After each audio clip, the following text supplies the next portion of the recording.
ഞങ്ങൾ ഓണാട്ടുകരക്കാരുടെ ചക്കയവിയൽ കണ്ടാലോ? ചക്കയും പച്ചക്കറികളും കൂടിയാണ് കേട്ടോ ഞങ്ങളുടെ ചക്കയവിയൽ. ഞങ്ങൾ ഓണാട്ടുകരക്കാർ ചക്കയുടെ മൊത്തം ഭാഗം ഉപയോഗിക്കുന്നവരാണ്.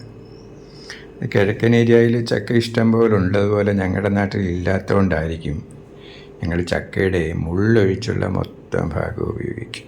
ചക്കയവിയൽ വയ്ക്കാൻ ഉപയോഗിക്കുന്ന സാധനങ്ങളാണ് ഈ കാണിച്ചിരിക്കുന്നത്. ഇത് ചക്കയുടെ മടല്, പുറന്തോല് ചെത്തിക്കളഞ്ഞതിന് ശേഷമുള്ള മടല്, ചക്കച്ചുള, ചക്കക്കുരു, പിന്നെ പച്ചക്കറി വർഗ്ഗങ്ങളായ വെള്ളരിക്ക, പടവലങ്ങ, മുരിങ്ങയ്ക്ക, പച്ചമുളക്, മാങ്ങ ഇവിടെയാണ് ചേർക്കുന്നത് സാധാരണ. പക്ഷേ മാങ്ങ ഇന്നിപ്പോൾ ഇവിടെ കിട്ടുന്നില്ല. അതുകൊണ്ട് നമ്മുടെ സാധാരണ അവിയലിന് ചേർക്കുന്നത് പോലെ പുളി പിഴിഞ്ഞൊഴിക്കാനാണ് പ്ലാൻ. അപ്പോഴിനി നമ്മൾ കണ്ട കൂട്ടുകളെല്ലാം വൃത്തിയായിട്ട് കഴുകി നമുക്കൊരു കൽച്ചട്ടിയിൽ അവിയൽ വയ്ക്കുന്നത് നോക്കാം. കൽച്ചട്ടിയിൽ വെക്കുമ്പോൾ ഒരു പ്രത്യേക സ്വാദുണ്ട്, അതുകൊണ്ടാണ് കൽച്ചട്ടി വയ്ക്കുന്നത്. കൽച്ചട്ടിയില്ലെങ്കിൽ നമുക്ക് ഉരുളിയിലോ ചീനിച്ചട്ടിയിലോ ഒക്കെ ഉണ്ടാക്കിയെടുക്കാവുന്നതേ ഉള്ളൂ. അപ്പോൾ കഷ്ണങ്ങളെല്ലാം അരിഞ്ഞു വെച്ചു. ഇനി കുറച്ച് വെള്ളം കൂടെ ചേർക്കണം. ഒരുപാട് വെള്ളം വേണ്ട, ഈ പച്ചക്കറിക്കകത്തെല്ലാം വെള്ളമയോ ഉള്ളതുമായതുകൊണ്ട് കുറച്ച് വെള്ളം ചേർത്താൽ മതി. പിന്നീട് ഇതിന് വേണ്ട ഉപ്പ് ചേർക്കുവാണ്. ഇനി ഇത്തിരി മഞ്ഞപ്പൊടിയും മുളക് പൊടിയും ചേർക്ക്. പച്ചമുളക് നമ്മൾ ഇട്ടിട്ടുണ്ട്. മുളക് പൊടിയൊക്കെ ഒരു കളർ കിട്ടാനും മാത്രം മതി. അവിയലിന് അത്ര എരിവൊന്നും വേണ്ടല്ലോ.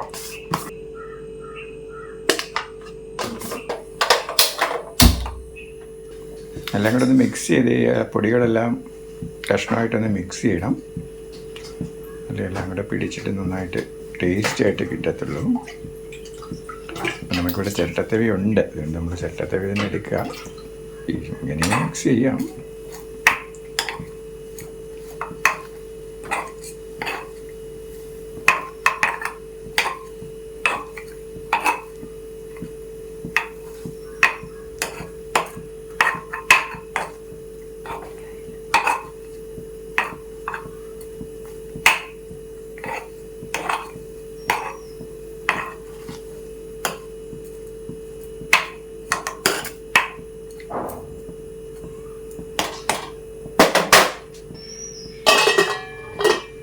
അങ്ങനെ എത്ര നേരം ഇരിക്കണം?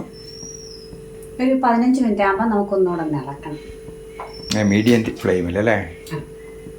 അപ്പോൾ ഒരു മീഡിയം ഫ്ലെയിമിൽ 15 മിനിറ്റ് ഒന്നിരുന്ന് ചെറുതായിട്ട് തിളച്ച് വേവണം. അപ്പം നമ്മളൊന്നുകൂടി ഇതൊന്ന് മിക്സ് ചെയ്യണം. അപ്പം ഒരു ഷോർട്ട് ബ്രേക്ക്. തിളയ്ക്കാൻ തുടങ്ങിയിട്ടുണ്ട്. അപ്പോൾ എല്ലാ കഷ്ണങ്ങളും നന്നായിട്ട് വെന്ത് കിട്ടാനായിട്ട് നമ്മളിതൊന്ന് നന്നായിട്ട് ഇളക്കി കൊടുക്കണം. കാഴ്ച ഇളക്കെ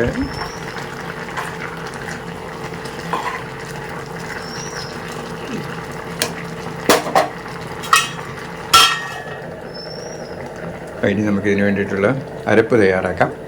നമ്മൾ സാധാരണ എല്ലാ അവിയലിനും ചേർന്ന് ഉള്ള അരപ്പ് തന്നെയാണ്. അതായത് നമ്മൾ നല്ല മൂപ്പത്തിയ തേങ്ങയാണല്ലോ അവിയലിനും തോരനൊക്കെ എടുക്കുക. അപ്പം അങ്ങനെ തേങ്ങയും ചുവന്നുള്ളിയും എന്നിട്ട് അവിയലിൻ്റെ പരുവത്തിൽ ഒരുപാട് അരയാതെ ശകലം മഞ്ഞപ്പൊടിയും ഒരു പച്ചമുളകും കൂടെ ചേർത്ത് അവിയലിൻ്റെ പരുവത്തിൽ നിന്ന് കറക്കിയെടുക്കണം. ഒരുപാട് അരയിടുന്നത് നമുക്കറിയാമല്ലോ. എന്നിട്ട് പിന്നെ കഷ്ണം വെന്ത് കഴിയുമ്പോൾ നമ്മൾ പറഞ്ഞല്ലോ മാങ്ങ ഇല്ലാത്തത് കൊണ്ട്, മാങ്ങ ചേർക്കുന്നത് ഏറ്റവും നല്ലത്. മാങ്ങ ഇല്ലാത്തത് കൊണ്ട് നമ്മൾ ശകലം മുളകും പൊടി പിഴിഞ്ഞ് ചേർക്കുകയാണ്. അരപ്പ് ചേർക്കാറായിട്ടുണ്ട്. അപ്പോൾ തേങ്ങ നമ്മൾ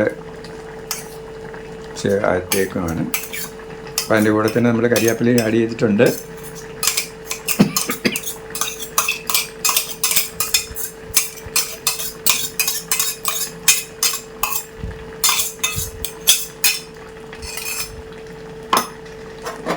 ഇപ്പോൾ നന്നായിട്ടൊന്ന് ഇളക്കണം. ഇപ്പോൾ തവിയുടെ ഈ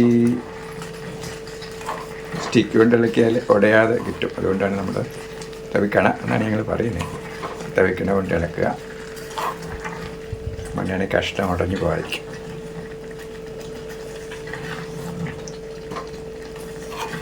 പിന്നെ നേരം തീ വേണ്ട, നമുക്ക് തീ ഓഫ് ചെയ്യാം. തീ ഓഫ് ചെയ്ത് കഴിഞ്ഞിട്ട് സ്വല്പം പച്ച വെളിച്ചെണ്ണയുടെ അതിൻ്റെ കൂടെ നമ്മൾ ആഡ് ചെയ്യും.